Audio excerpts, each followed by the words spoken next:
Joseph of Egypt, from the well to the palace. More than 3,700 years ago, in the barren lands of Canaan, where the scorching sun cast long shadows over stony hills and dry valleys, one of the most extraordinary stories ever recorded unfolded.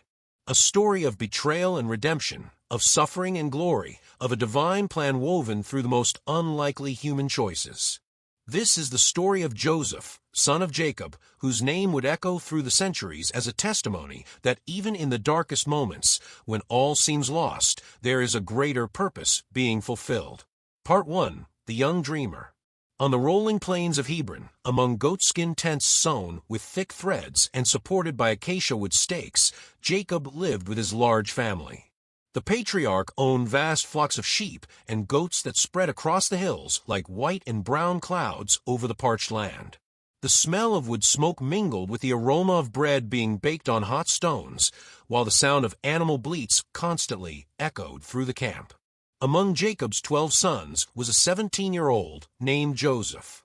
His dark eyes shone with intelligence, and his bearing was different from his rustic brothers, accustomed to hard work in the fields. Joseph was the son of Rachel, Jacob's beloved wife, who had died giving birth to his younger brother, Benjamin. Perhaps because of this, or perhaps because of the boy's unique personality, Jacob loved him in a special, evident, and even reckless way.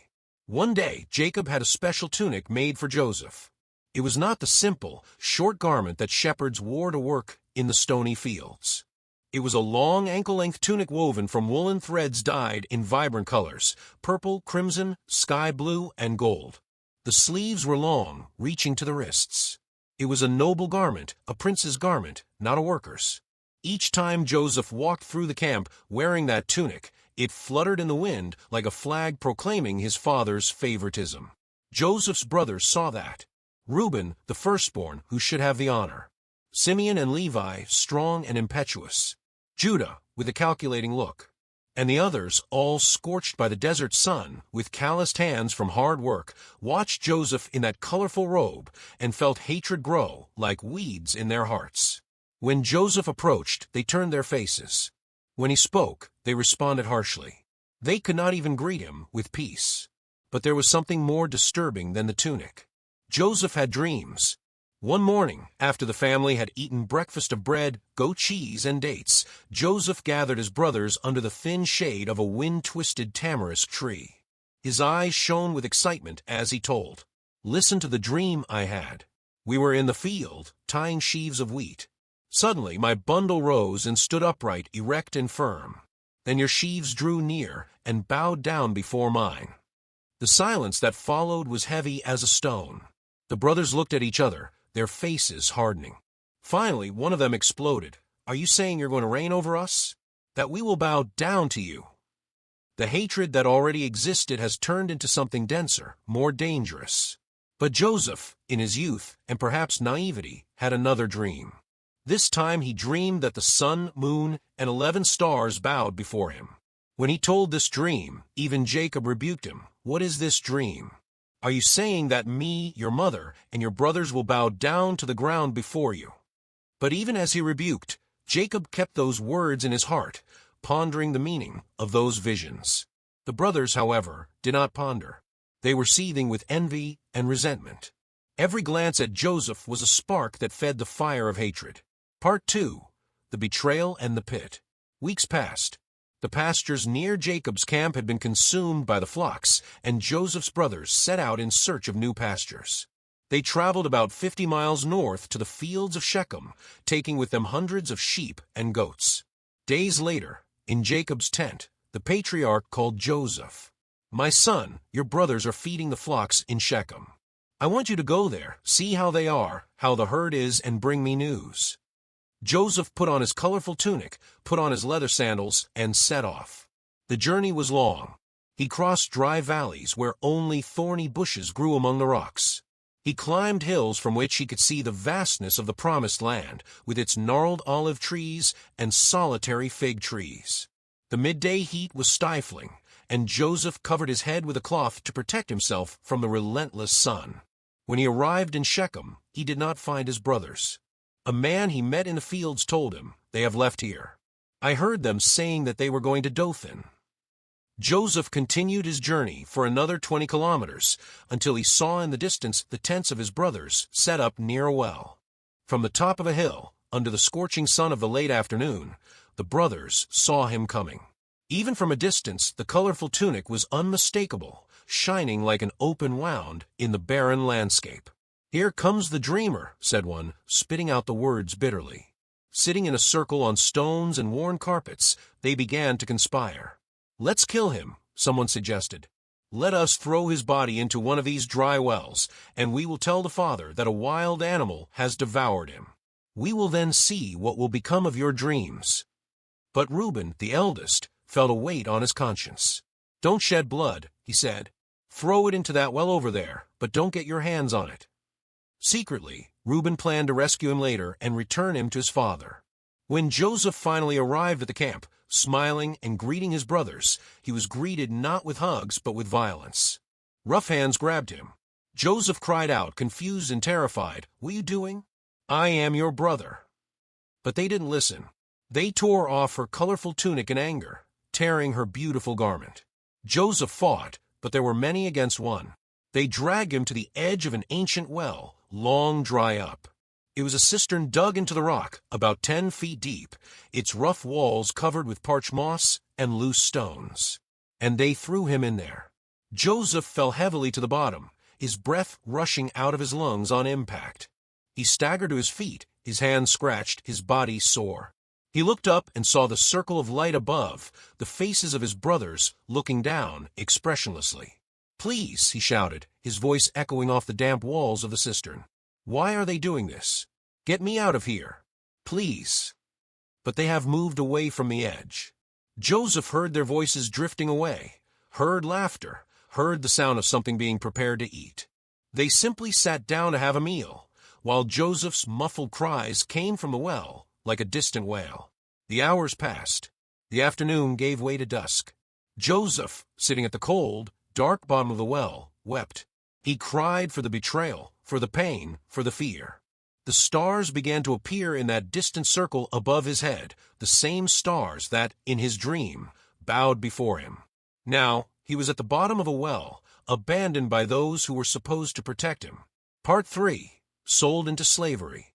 In the distance, the sound of rattles and the balloting of camels announced the arrival of a caravan.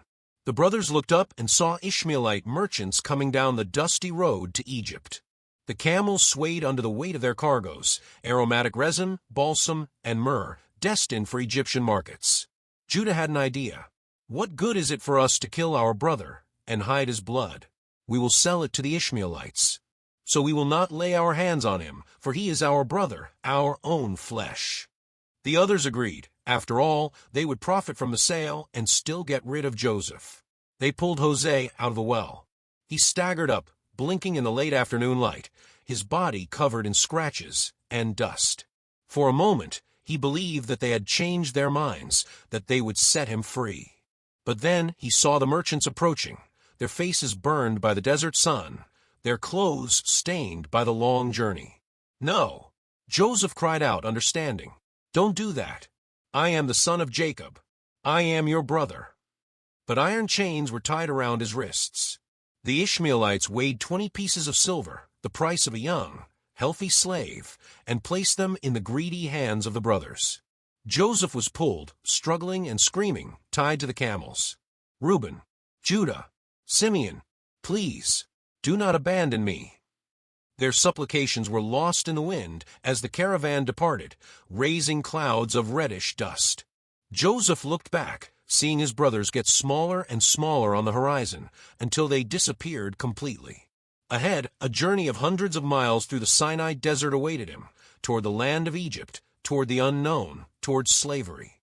The brothers took Joseph's colorful tunic, killed a goat, and dipped the garment in his blood.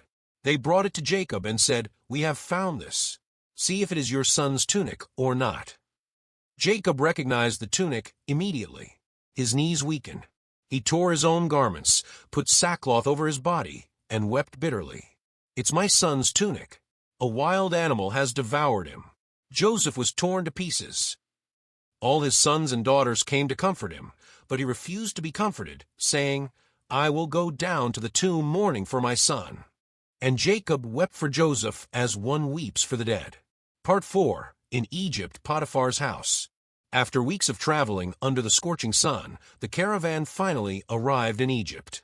Joseph, exhausted and traumatized, was dragged through immense gates, entering a world completely different from anything he had ever known. Egypt was a land of wonders and contrasts. Gigantic columns rose skyward, covered with colorful hieroglyphics that told stories of gods and pharaohs. White, limestone palaces glistened in the sun. The Nile River, wide and majestic, cut through the land like a green strip in the middle of the golden desert. On its banks, fields of papyrus swayed in the wind, and peasants worked in irrigated fields where wheat, barley, and flax grew. Joseph was taken to the slave market. There, under canvas tents, men and women from different nations were displayed as commodities. The air smelled of sweat, fear, and spices. Buyers circulated, examining teeth, muscles, checking the health of each slave. It was then that Potiphar arrived.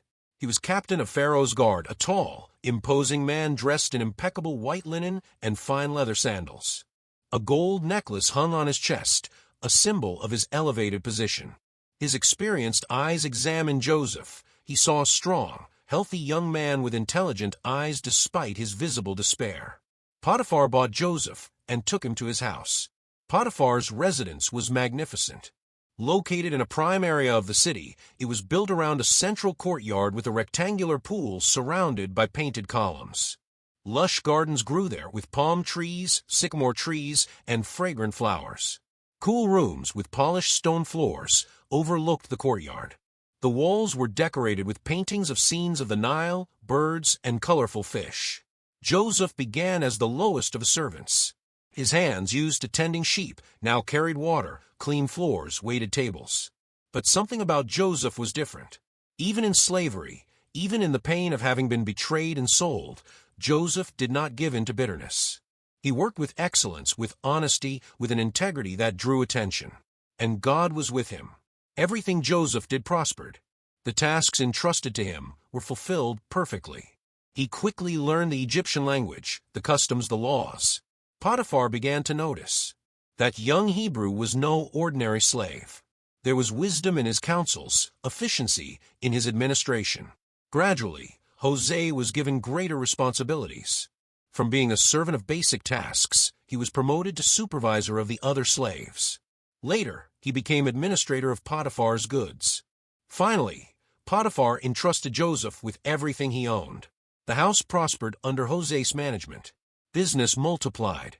The barns were always full. Potiphar didn't have to worry about anything except choosing what he would eat. Everything else was in Joseph's competent hands. Part 5. The False Accusation. But Jose's success attracted another attention. Potiphar's wife was an Egyptian woman of great beauty. Her eyes were outlined with black coal, her shiny black hair framing her face. She wore gold and silver jewelry and dresses of fine linen that revealed her forms. Accustomed to having everything she wanted, she began to fix her eyes on Joseph. Joseph was young, strong, and personable. There was a dignity in him that set him apart. Day after day, as Joseph ran the house, she watched him. And then she began to seduce him. "Lie with me," she would say, her words anointed with perfume and promises. Joseph refused. "My Lord has trusted me with everything in this house," he replied, looking away respectfully. "He has not withheld anything from me except you, because it is your wife. How could I commit such wickedness and sin against God?" But she didn't give up. Day after day, he insisted. Joseph avoided being alone with her, deviated from her paths, kept his distance. The constant rejection turned her desire into obsession, and her obsession into anger. One day, the house was empty. The servants had left, there was a party in the city, and Joseph had to get some documents in one of the inner rooms. She was waiting for him there. When Joseph entered, she seized him by the cloak. "Lie down with me," he demanded, his nails digging into the fabric. Joseph retreated violently, but she held on tight. He let go abruptly, leaving the cloak in his hands, and fled the house, running towards the courtyard. Humiliated, enraged by rejection, she held the cloak in her hands, trembling with anger. and he planned his revenge. When the servants returned, she cried out, "Look, that Hebrew that my husband brought came in here to dishonor me." But when I screamed for help, he ran away, leaving the cloak with me. When Potiphar came home at night, tired from his day serving Pharaoh, his wife ran to him with tears in her eyes, holding Joseph's cloak. "That Hebrew slave you trust so much tried to rape me. He just couldn't because I screamed." Fury took hold of Potiphar. He asked no questions. He did not hear defenses. Joseph was immediately dragged to prison, not an ordinary prison, but the king's prison, where Pharaoh's own prisoners were kept. And so the righteous man, the faithful servant who had refused to sin, was cast into a dungeon. Part 6. In prison. Prison was a dark place. Built with huge blocks of stone, it had small windows near the ceiling through which light barely entered. The smell of humidity, mold, and huddled humanity permeated the air. Prisoners groaned in dark cells. Chains clinked. Guards passed by with torches, their shadows dancing on the damp walls. Joseph was thrown into a cell. He sat on the cold stone floor, his back against the rough wall. For the second time in his life, he was at the bottom of a well, this time a well made of stone, iron, and injustice. He could have given in to despair. He could have cursed God, questioning why a faithful man would suffer such trials. Betrayed by his brothers, sold into slavery, falsely accused, unjustly imprisoned. But Joseph did not curse, and God did not abandon him. The chief jailer, a man hardened by years of running that gloomy prison, began to notice something in Joseph. There was honesty in his eyes, peace in his countenance, even in that place of despair, wisdom in his words. Gradually, as had been the case in Potiphar's home, Joseph was given responsibilities. First small tasks, then the supervision of other prisoners. Finally, the jailer entrusted Joseph with the administration of the entire prison. Everything prospered under his hands, and the jailer did not have to worry about anything. One day, 2 new prisoners arrived, important men who had offended Pharaoh. One was the chief butler, responsible for serving wine to the king and making sure it wasn't poisoned. The other was the head baker, who prepared bread for the royal table. They had been accused of some offense against Pharaoh and thrown into that prison while their cases were investigated. Joseph was appointed to serve them.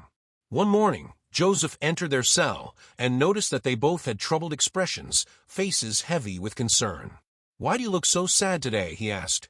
"We have had dreams," they replied, "and there is no one to interpret them." Joseph replied humbly, "Do not interpretations belong to God? Tell me your dreams." The cupbearer first recounted, "In my dream there was a vine with 3 branches. It sprouted, blossomed, and its clusters produced ripe grapes. Pharaoh's cup was in my hand. I took the grapes, squeezed them into the cup, and put it into Pharaoh's hand." Joseph answered, "The 3 branches are 3 days. Within 3 days, Pharaoh will take him out of here and restore him to his charge. You will put the cup in Pharaoh's hand again, as you used to." The cupbearer's face lit up with hope. Joseph continued, "But when all is well with you, remember me. Mention me to Pharaoh and bring me out of this prison. I was kidnapped from the land of the Hebrews, and here, too, I did nothing to deserve to be thrown into this dungeon." The baker, seeing that the interpretation had been favorable, also told his dream. "I had 3 baskets of white bread on my head. In the upper basket were all kinds of roasts for Pharaoh, but the birds ate them." Jose became serious. His voice was gentle but clear. "The 3 baskets are 3 days. In 3 days Pharaoh will take you out of here, hang you on a tree, and the birds will eat your flesh." 3 days later, it was Pharaoh's birthday. There was a great celebration in the palace. And it happened just as Joseph had prophesied. The cupbearer was restored to his office, again serving the cup of wine to the king. The baker was executed, but the cupbearer, absorbed again by the pleasures and responsibilities of the court, completely forgot Joseph. And Joseph remained in prison. 2 years passed, 730 days. Joseph remained faithful, working, serving, waiting.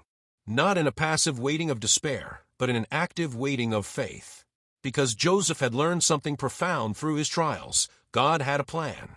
And when God has a plan, no betrayal, no lie, no imprisonment can stop him. Part 7. Pharaoh's Dreams. Pharaoh's palace stood majestically on the banks of the Nile. Its colossal columns supported ceilings painted with golden stars on a blue background. Immense courtyards were guarded by statues of sphinxes and Egyptian gods. Sumptuous gardens surrounded lotus pools where colorful fish swam among the roots of aquatic plants. In his private quarters, decorated with gold and lapis lazuli, Pharaoh slept on a bed covered with fine linen. But that night, his sleep was disturbed by dreams. In the first dream, he was on the banks of the Nile. Suddenly, 7 fat, lustrous, healthy cows came up from the river and grazed among the green reeds. Soon after, 7 other cows, thin, ugly, bony like he had never seen in Egypt, also came up from a river. And the lean cows devoured the fat cows. But even after eating them, they were still as thin as before. Pharaoh woke up startled, his heart pounding. He calmed down, drank water, went back to sleep. And he dreamed again. This time he saw 7 ears of wheat growing on a single stalk, full, healthy, golden ears. Then 7 withered ears of corn, scorched by the east wind, sprouted after them. And the withered ears swallowed up the full ears. Pharaoh woke up again. The dawn began to brighten the sky through the linen curtains. But anguish weighed heavily on his chest. He felt, that those dreams had meaning. In the morning, he sent for all the wise men and wizards of Egypt. They came with their ceremonial robes, their amulets and scrolls. Pharaoh told the dreams. The magicians consulted their tablets, made their incantations, deliberated among themselves. But none could interpret them satisfactorily. It was then that the chief butler, serving wine to Pharaoh, had a sudden awakening of memory. "Today, I remember my faults," he exclaimed. And he told about the time he spent in prison, about the young Hebrew who had correctly interpreted his and the baker's dreams. "Bring this man to me at once," commanded Pharaoh. Part 8. Before the King. Messengers rushed to the prison. Joseph was in his cell, wearing the simple, worn-out clothes of a prisoner. Guards hurriedly took him out to bathe, shaved his grown beard, gave him clean clothes. It all happened so quickly that Jose barely had time to process what was happening. And then he found himself being led through the immense corridors of the palace, past columns that stood like stone trees, his bare feet stepping on polished alabaster floors. Guards with spears and shields lined his path. Courtiers in luxurious robes watched him curiously. Finally, he was introduced into the throne room. It was an impressive sight.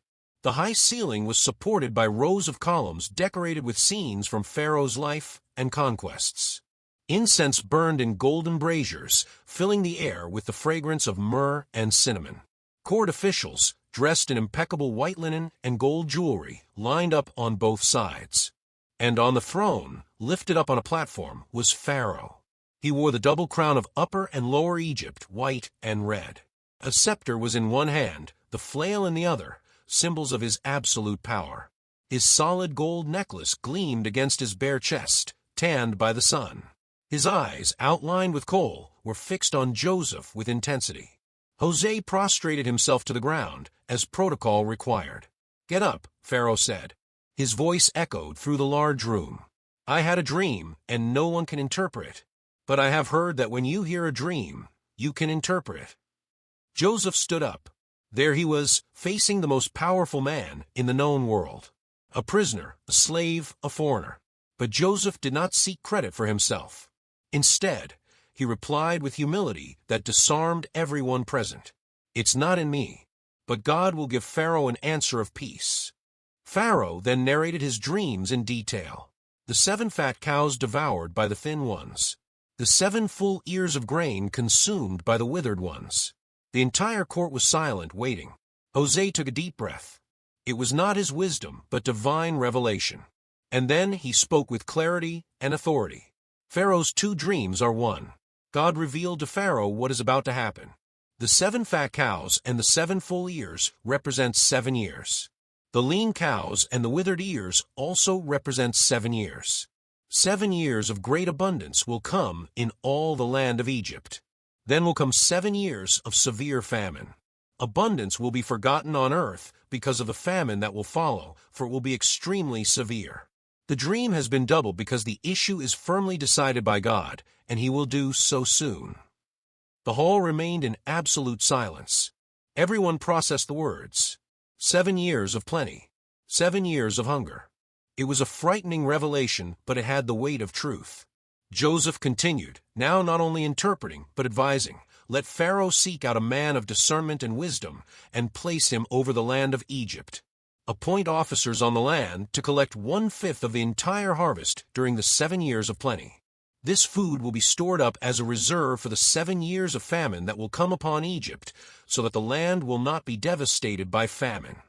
Pharaoh looked at Joseph for a long moment. Then he consulted his counselors with his eyes. Finally, he turned to the entire court and declared, "Could we find someone like this, in whom is the Spirit of God?" Then Pharaoh said to Joseph, "Since God has revealed all these things to you, there is no one so judicious and wise as you. You will be over my house, and all my people will submit to your commands. Only on the throne will I be greater than you." Part 9. From Prisoner to Governor. What happened next was like a dream within reality.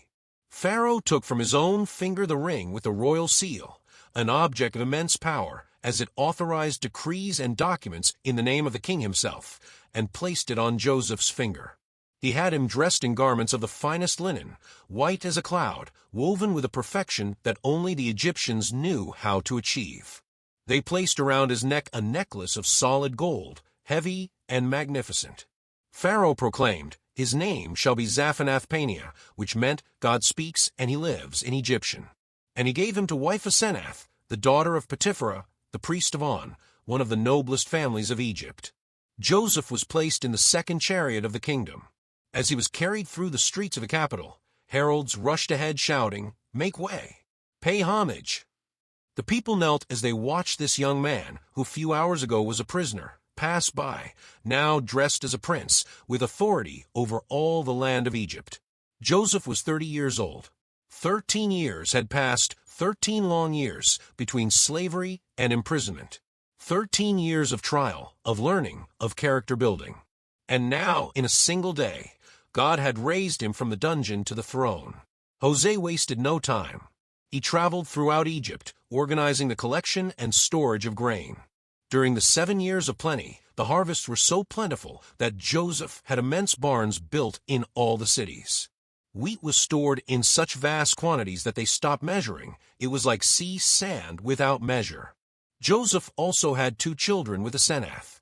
The first he called Manasseh, which means God made me forget all my suffering and all my father's house. The second he called Ephraim, which means God made me bear fruit in the land of my affliction. Then, just as Joseph had prophesied, the 7 years of plenty ended, and hunger came. Part 10. The Reunion. The famine did not only hit Egypt. It spread throughout the region, Canaan, Arabia, Syria. The fields dried up. Crops failed. The cattle died. People began to starve. But in Egypt, thanks to Joseph's foresight and planning, there was food in abundance in the royal granaries. People from all nations came to buy wheat.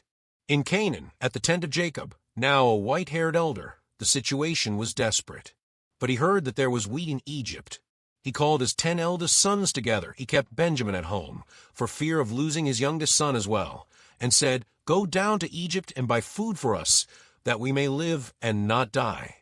The journey was long and difficult. When they finally arrived in the Egyptian capital, they were directed to the palace, as all grain sales were supervised by the governor himself. The brothers entered the courtroom. Joseph was seated on a raised platform, dressed as an Egyptian prince. His head was shaved in the Egyptian style. Her eyes were outlined with makeup. He spoke Egyptian through an interpreter. As the brothers approached, they fell on their faces on the ground before him, just as Joseph had dreamed of more than 20 years ago. Joseph recognized them immediately. His heart leapt in his chest. There they were, Reuben, Simeon, Judah, all older, aged by time and work, but undoubtedly his brothers. Those who had hated him, sold him, lied about his death. But they didn't recognize him. How could they? They expected Joseph, if still alive, to be a slave in some forgotten corner. They would never have imagined that this Egyptian nobleman, speaking in a foreign tongue and dressed in all the pomp of power, was the brother they had sold. Joseph decided to test them. He spoke harshly through the interpreter. "Where do you come from?" "From a land of Canaan, my lord," they answered, still prostrate. "We came to buy food." "You are spies," accused Jose. "They came to see the unprotected parts of our land." "No, my lord," they protested, terrified. "His servants came only to buy food. We are 12 brothers, children of one man in the land of Canaan. The youngest is with our father, and it no longer exists." Upon hearing about Benjamin and his father still alive, Joseph had to control himself not to reveal his identity right there. But the test continued. He had them arrested for 3 days. Then he said that only one would be imprisoned, Simeon, while the others returned with food, but they should bring their younger brother to prove that they were not spies. As they argued among themselves in Hebrew, thinking that Joseph did not understand, they said, "Surely we are guilty of what we did to our brother. We saw his anguish when he begged us, but we did not hear him. That is why this affliction has come upon us." Reuben answered, "Have I not told you not to sin against the child? But they didn't listen to me. Now we are called to account for his blood." Joseph had to turn and leave, as tears filled his eyes, and he could no longer contain himself. After he had regained his composure, he returned and had their sacks filled with wheat, and secretly returned their money by putting it into the sacks. They returned to Canaan and told Jacob all that had happened. When they discovered the money in the bags, everyone trembled with fear. Jacob lamented, "You leave me childless. Joseph is no more, Simeon is not here, and now they want to take Benjamin." But the hunger continued. Finally, there was no choice. Jacob, with a heavy heart, allowed Benjamin to go. When they returned to Egypt, this time with Benjamin, Joseph prepared a banquet in his home. The brothers were confused and frightened.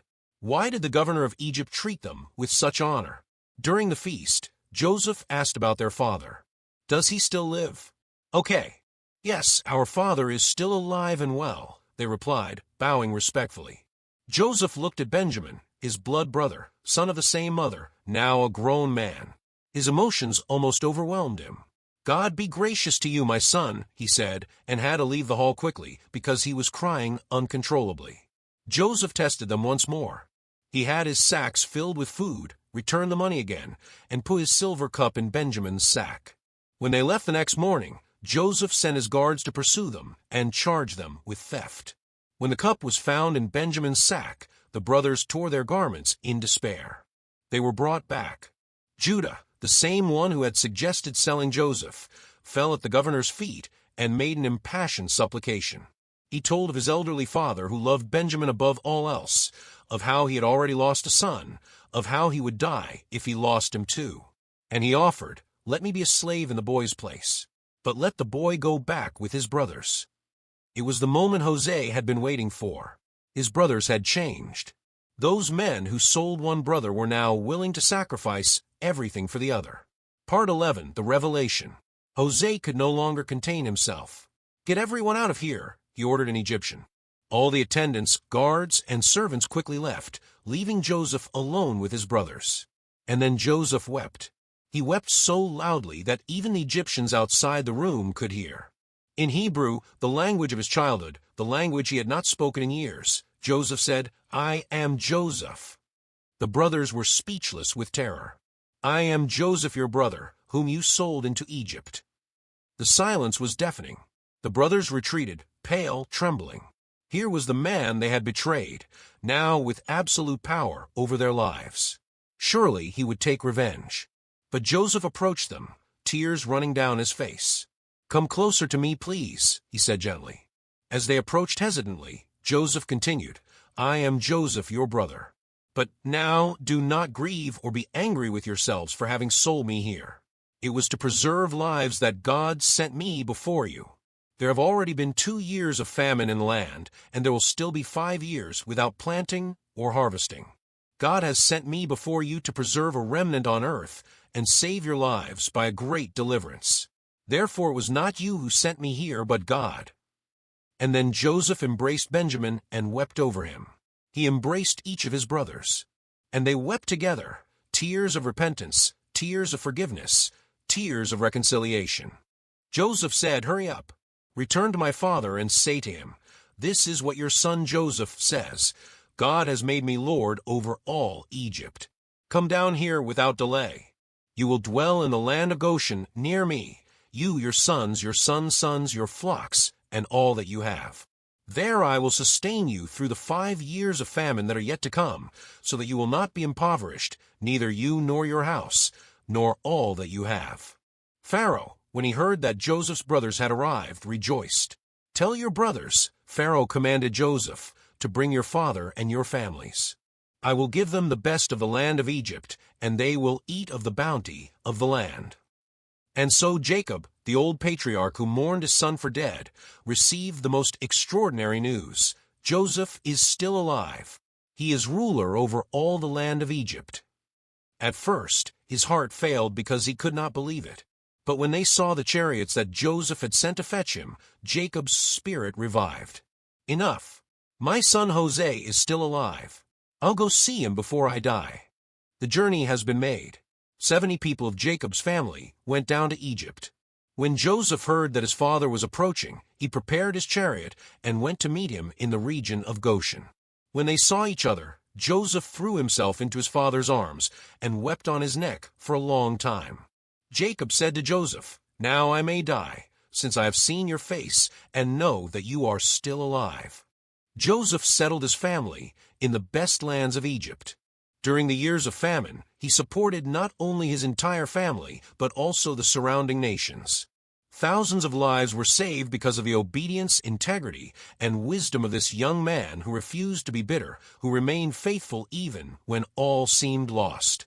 Years later, as Jacob was dying, he blessed Joseph, saying, "The God who has shepherded me all my life until this day, the angel who has redeemed me from all evil, bless these young men." And he prophesied great things about Joseph's sons. Even after Jacob died, the brothers still feared that Joseph would take revenge. But Joseph said to them with tears, "Do not be afraid. Am I in God's place? You planned evil against me, but God made it good to accomplish what we see today, that is, to keep many people alive. Now fear not, I will uphold you and your children." And he comforted them, speaking to their hearts. Joseph lived 110 years. He saw his children and his children's children. Before he died, he said to his brothers, "God will certainly visit you and bring you up from this land to the land that he swore to Abraham, Isaac, and Jacob." Final reflection. Joseph's story teaches us profound truths that echo through the millennia. It teaches that human betrayal cannot thwart the divine purpose, that the deepest well may be the path to the highest palace, that faithfulness in dark times prepares character for times of glory. Joseph could have become bitter when he was betrayed by his brothers. He could have given up when he was sold into slavery. He could have lost faith when he was falsely accused and imprisoned. He could have taken revenge when he had power over those who hurt him. But at every crossroads, Joseph chose faithfulness. He chose integrity. He chose to trust that God had a greater plan, even when that plan passed through dark valleys. And in the end, Joseph was able to say with truth, "You planned evil against me, but God made it good." Because when God has a plan, no well is too deep. No betrayal is too strong. No false accusation is too powerful. No prison is too long. And no dream given by God will fail to be fulfilled. From the well to the palace. From prison to the throne. From the blood-stained tunic to the governor's robes. This is the story of Joseph. And it is an eternal testimony that God writes straight through crooked lines and transforms the greatest tragedies into the greatest triumphs.